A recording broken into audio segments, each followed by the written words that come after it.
Thanks for joining us this month. Today, I want to take some time to talk to you about 3 easy tips to better communicating your sermons.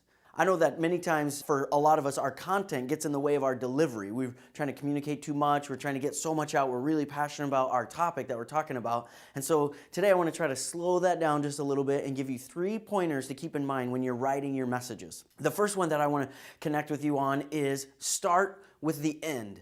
One of the biggest mistakes I see a lot of preachers and youth pastors make is they don't know how to land the plane, so to speak. But if you start with the end, what's the change? What's the result you want from what you're delivering? Then it's much easier to just work backwards and go, okay, how do I get them to that place of change? And then the content is simply just taking them on that journey. Second tip would be keep the right perspective about what your job or the role of your sermon is.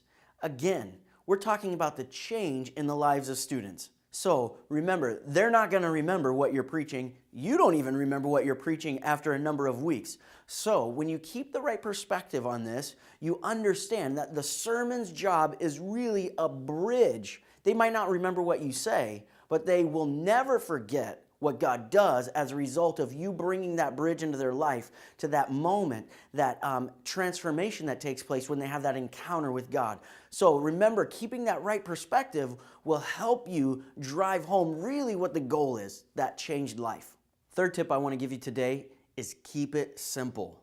I know that sounds simple, but the moment you overload your audience with your content, it causes them to disengage with what you're saying. And not only will they not absorb what you're going to continue to say, but they will lose sight of whatever content you've already said to them.